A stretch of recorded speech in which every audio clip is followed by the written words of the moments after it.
Hi guys, and welcome to the very first video about the AppSuite product line. Hopefully this series of videos will help you understand how AppSuite works a little bit and help you troubleshoot it as we move through 2015. The videos are broken up into three parts. First, the full overview, which explains the basics of how AppSuite works. Then the plugin rendering, which is where you see how Liquid gets parsed and compiled. And then finally, you'll see a lot about the plugins, which is where a lot of the complexity comes into play. Okay, so let's go over some of the main components in AppSuite. At the very top level, we have templates.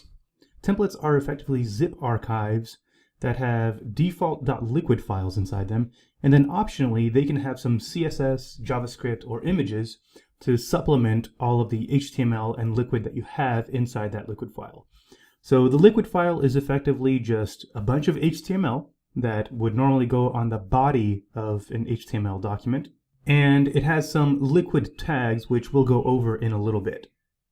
The other thing that templates also provide are default values for some of the settings inside the plugins. So let's say you want to create a sweepstakes, and all of the sweepstakes that you create based on this template should have the same thank you message.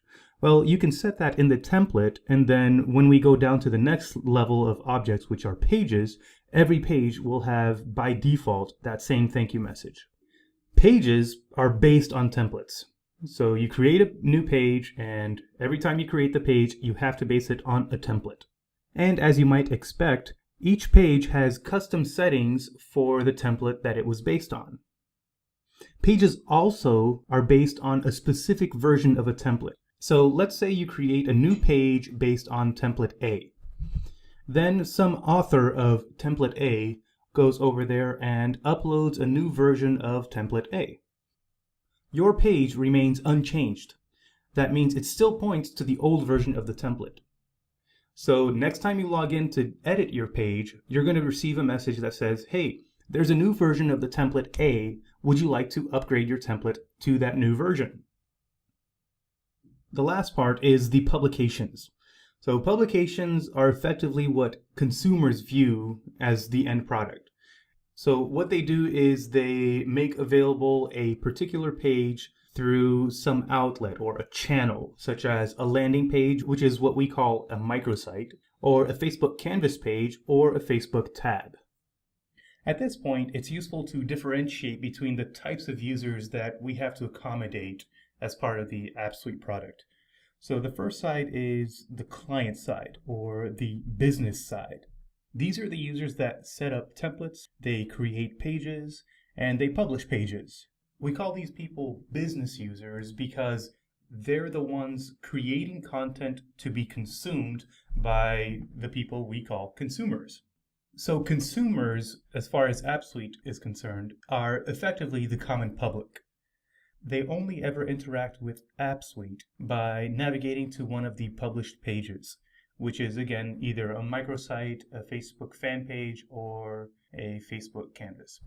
Keep this difference in mind as we move forward, because it'll be important to know that when we say a business side, we're talking about the user interface that manages pages and templates, and the consumer side is the side that renders output to the common public. Okay, so let's talk about the template UI a little bit, and then we'll talk about what that means as far as the backend is concerned. So the first thing that users see when they log on is a list of published pages, but that's not actually at the top of the hierarchy as far as we're concerned. At the very top, we have templates, so we'll talk about that. So if you go down the navigation sidebar and look at the templates section, we'll start out with the template gallery, which is effectively the list of templates that Wildfire provides to users. So if a user isn't very tech savvy, they can use one of our default templates and change the settings so that it looks like it's actually a page done by their company. But if users are tech savvy, then they can go into the My Template section and actually create their own templates.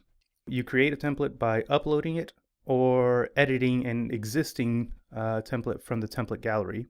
And you can edit existing templates over on the right-hand side by clicking the drop-down and clicking on either Edit Template Design, which is where people edit HTML, CSS, and Liquid, or clicking on Edit Default Content, which changes the default content that gets created for the template when users create a page based on the template. And last but not least, if users want to do some major tweaking on the template, like rotate out the CSS file or change some images, they can download the template as a zip file. Okay, so what is this mystical template file that we keep talking about? The most basic templates are effectively just a zip file with a default .liquid file inside it.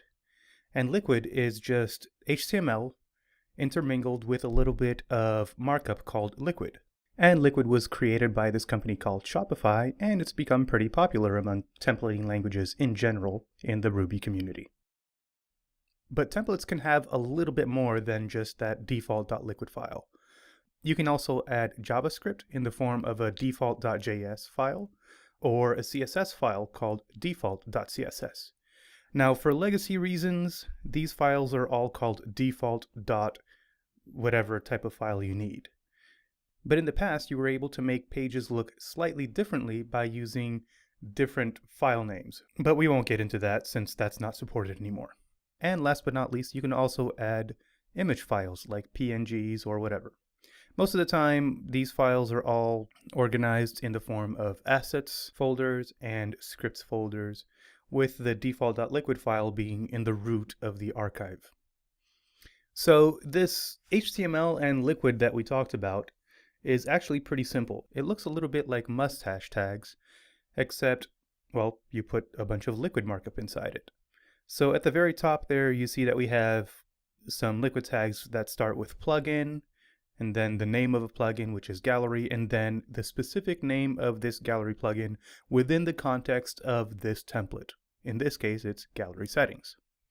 If you want more information about all of the liquid that Wildfire supports, I definitely recommend you go over to developers.google.com/wildfire/overview. So moving on with the overall architecture, let's talk about templates in a little bit more detail.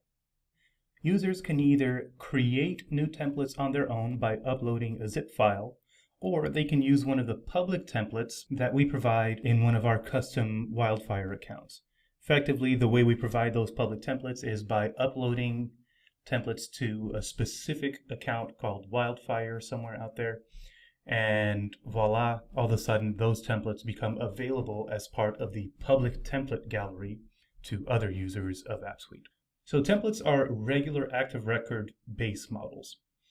Some of the other associated models include the page layout versions. And the versions are exactly what they sound like. Every time you edit a template, you create a new version.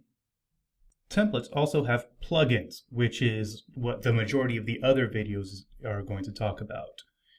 Now, templates, just like pages, have their own instances of plugins. The difference is that these plugins never actually get used for anything except for being cloned when you create a new page based off the template. Similarly, templates also have settings definitions, which we'll talk about a little bit later. They also have pages, so every page is based on a template, and templates also have a bunch of styles. Styles are also exactly what they sound like. If you want to change the background color for something or change the color of some text, just use styles. Next on the list is page layout versions, which ironically enough doesn't actually have much to do with pages. It's actually template versions. So every time you create a new template, you also create version number 1 of that template.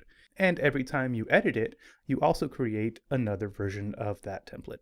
Page layout versions are what pages actually point to when they want to render something to the user.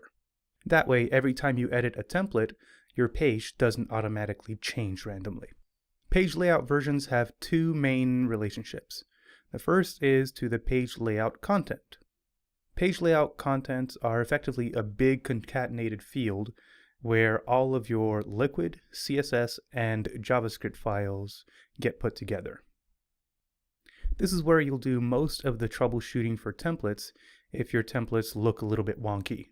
And the reason you do that is it's a little bit more cumbersome to use the user interface to edit templates or to upload a new template every time you want to make a change.